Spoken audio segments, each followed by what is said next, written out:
right, we're here at South by Southwest with Moving Mountains. Guys, how you going? Good. Good. Good. This is, I'm surprised this is your first time to South by Southwest. Has it lived up to the expectations?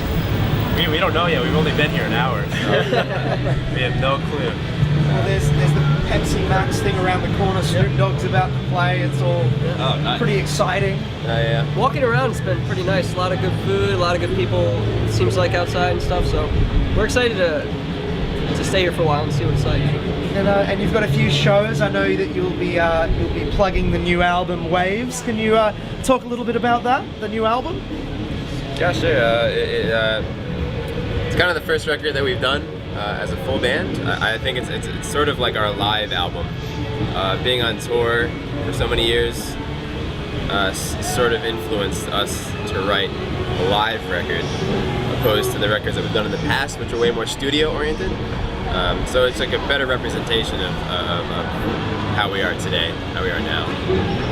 So I know it's been quite a few years since you put out a record, and that was what I was going to ask. Is that evolution? And you did put out a couple of EPs though between albums. Yeah. I know, and I've only heard the first album. But was there a progression even with the EPs towards that? Well, the EP was actually the four of us as well, and that was the first time that we made music together, which was that EP.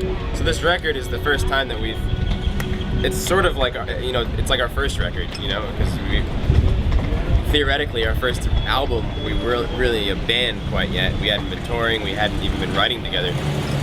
So this is really our first record in my eyes, And yeah, I mean, there was just a natural progression of having these two guys involved, and so it represents what we do.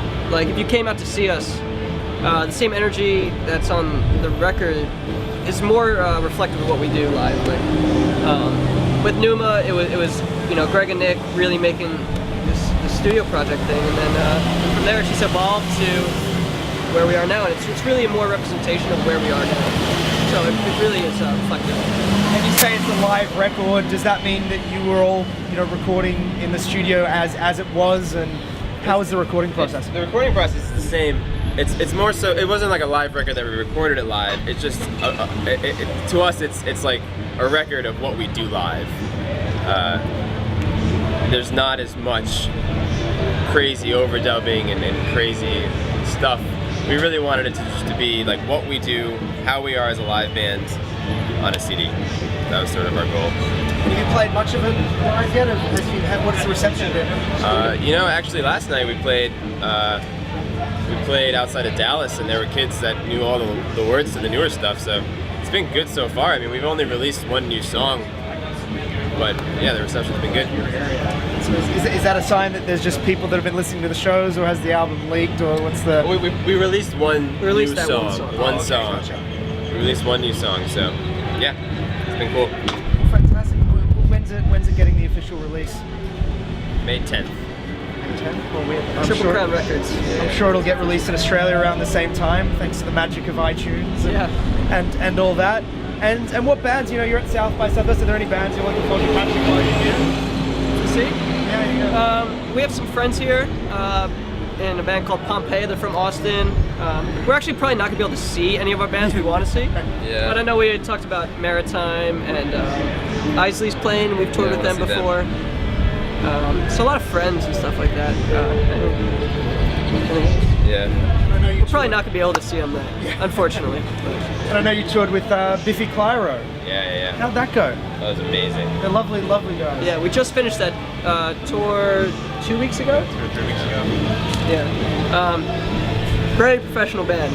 Really. We learned a lot. We learned exactly. how to be a very good band from those guys. It was kind of funny. It was sort of like a European tour in the States, because obviously there's such a big band over there that a lot of their fans flew out to see them in the States. So although we were playing, in Ohio, it was a very large Accents European everywhere. crowd, which was cool. They came out of the woodwork. Yeah, it did feel like touring UK, just because all the people and the fans there were, a lot of foreigners. So it was really cool. It was really interesting for us because we never played to that crowd before. Yeah. Of European crowd before. So.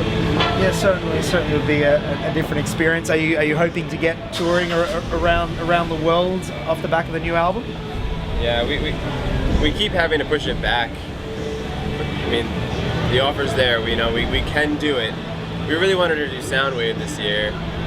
You know, we first got to tackle the States on the new record first before we venture out. But Well, hopefully we see what We'll do Soundwave. it. We've heard Next nothing year. but incredible things about Soundwave, so. We had Iron Maiden as the headliners this Yeah, yeah, year, and yeah. that was a great. It was an amazing band. So we hope to see you down there in 2012. yeah, we have a buddy out there that I don't know. You guys might have heard. There's a small record shop called Kill the Music, and we've been sending him our stuff for a while. I know they put out our record there, so Yeah. it'd be cool.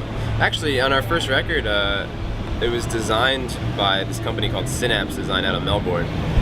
I'd love to meet those guys eventually too. Yeah, you know.